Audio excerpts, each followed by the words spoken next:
Deus fica irritado quando a pergunta é de soberba, quando a pergunta é de opressão do outro, ou quando a pergunta é uma fuga para não encarar o seu erro. Mas é engraçado isso, Deus irritado. Deus fica irritado? Uhum. Os sentimentos que nós temos, que nós somos a imagem e semelhança dele, são semelhantes, só que os dele são puros.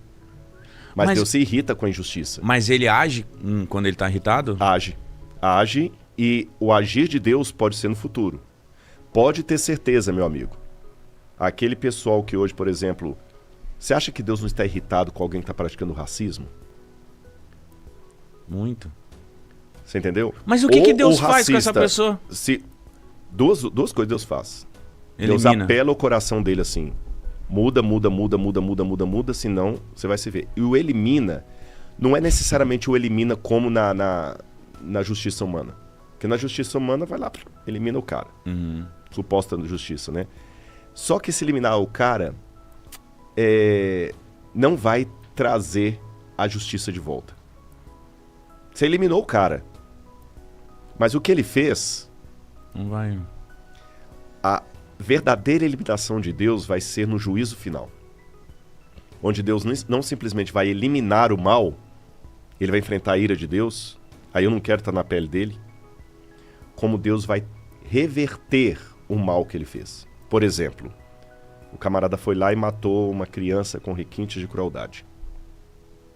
No dia do juízo final, se esse camarada não se arrepender genuinamente, ele vai enfrentar a ira de Deus. Isso aqui eu nem ouso explicar, porque vai ser a pior desgraça da história enfrentar um Deus irado. Como Deus vai trazer aquela criança de volta à vida. Porque o juízo final é acompanhado da ressurreição. Você entendeu? Uhum. Mas isso não... Tipo assim, o que rola muito. Gente que fez merda a vida inteira e do nada começou a palestrar e falou, mudei. Mas às vezes não é sincero. Deus, nesse momento, no final ali, ele vai se ligar. Claro. Porque tipo, você tá dando migué. Eu posso enganar você. Uhum. Eu posso enganar até um psicólogo forense. Mas eu não engano o Espírito Santo. Rodrigo, eu posso ser um cara totalmente cruel ao ponto de cometer as maiores barbaridades que a gente conhece aí, que existem, do mundo físico. E vamos supor que eu tive a sorte do meu penúltimo dia de vida, eu me arrependi. Genuinamente. Eu sou um cara que estou livre daqueles todos os meus erros? Na verdade, nem precisa ir tão longe na história. Nós três aqui já pisamos na bola. Com certeza. O quê? Agora eu vou responder sua pergunta com outra pergunta. Se nós três morremos aqui agora, eu não quero morrer, ainda tem muita coisa. Não tô com plano pra morrer. Você tem medo hoje. de morrer? Não. Eu tenho. Não tem. É uma da hora, é uma da hora ter minha mãe e meu pai. Hoje tá eu tenho, lógico, eu tenho medo assim. Eu não quero que minha esposa fique, a gente pensa, eu quero ter filho. Nesse sentido, eu tenho. Mas assim, o medo da morte, não. Sem nenhum fanismo. Mas voltando à questão dos nossos pecados. Eu me arrependi. Tá. Vocês também. Sim. Se cair uma pedra aqui agora, Deus vai considerar o nosso arrependimento ou as pisadas na bola que nós demos? É, o que diz que ele vai considerar o arrependimento genuíno. Você já respondeu sua própria pergunta. Sim. Você entendeu? Só que aí pra mim fica muito confuso, porque se eu fui um canalha a vida inteira, aí tipo assim, no 48 do segundo tempo, eu falei assim, olha que... Como eu fui besta? Vacilei, Essa né? que é a questão, porque a gente, por mais que você faça boas obras, você nunca vai pagar o céu. O único jeito de eu ir para a eternidade é aceitando o que Cristo fez por mim. As obras que eu pratico, o bem que eu faço, assim como o mal. Olha, interessante, eu já contei essa história, e vou contar de novo aqui. Por favor. Se alguém já ouviu, gente, algum recorte, dá licença de contar de novo, tá?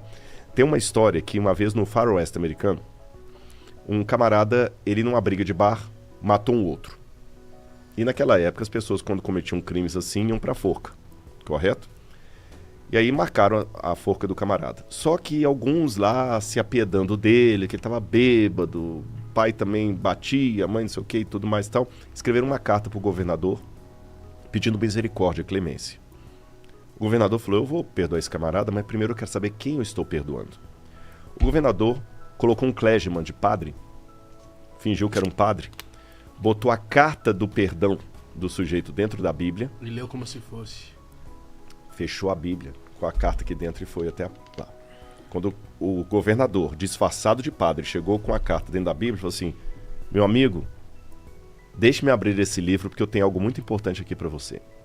O camarada dentro da sala falou assim: cai fora daqui, começou a xingar, palavrão, velho safado, não quer saber de Deus não, cuspo no seu Deus, se você vier aqui você vai ver o que eu vou fazer, não sei o que e tudo e tal. Começou a pegar o colchão que tava e bater, e aí o governador ainda insistiu: meu amigo, deixa eu abrir esse livro, tenho a vida para você aqui, não quero saber não. Começava a cuspir e tudo. O próprio carcereiro falou: não é bom se você aproximar da grade. Ele falou: tá bom. Saiu. Quando ele saiu, o carcereiro falou assim: seu idiota, por que eu sou idiota? Aquele padre que você mandou embora não era um padre, era um governador do estado. E dentro daquela Bíblia estava a sua carta de perdão, o seu indulto. No dia do enforcamento, eles deram as últimas palavras para aquele rapaz. E ele, olhando para todos que estavam ali, falou assim: eu quero apenas dizer uma coisa. Muita gente está pensando que eu vou ser enforcado pelo crime que eu cometi. Eu vou morrer pelo perdão que eu recusei. Ninguém vai para o inferno pelos pecados que cometeu. Entendi. Mas esse perdão, mas o perdão ele desculpa a pergunta, mas esse perdão também ele não veio meio disfarçado? Isso não é ruim? Não, Deus sabe. É aí que tá. Eu não conheço, nenhum maior psicólogo do mundo conhece os meandros da sinceridade da pessoa. Mas Deus conhece. Deus conhece até, se você me permite, a diferença do mesmo pecado praticado por um e por outro. Eu vou dar um exemplo para você. Quem estuda um pouquinho de psicologia, e não que eu seja psicólogo, mas eu já fiz tanta terapia que a melhor maneira de ser mecânico é tendo um carro que dê problema, né? Sim. Vamos imaginar duas situações de duas meninas promíscuas. Tá bom? Vou chamar uma de Maria e a outra de Joana.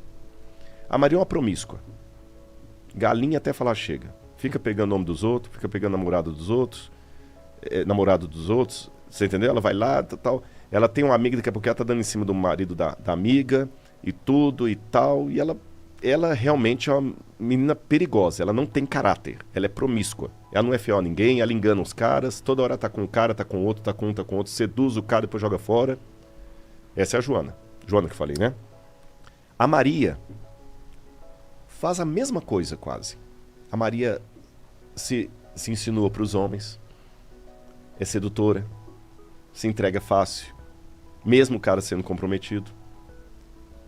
Eu e vocês olhando aqui, a gente pensa que é 6 e meia dúzia. Sim.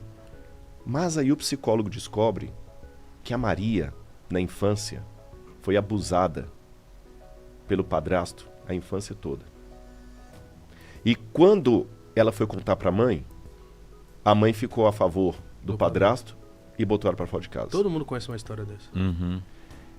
Se você soubesse os efeitos colaterais de um trauma de abuso que deixam na vida adulta de uma mulher, você entende o que ela está fazendo aquilo. Sim. Veja bem, eu não pus pano quente sobre o erro, eu não falei que é correto, mas eu tenho que ter a sensibilidade de saber que, embora as duas estão tendo o mesmo comportamento, uma é por mau caratismo, a outra é um trauma de infância.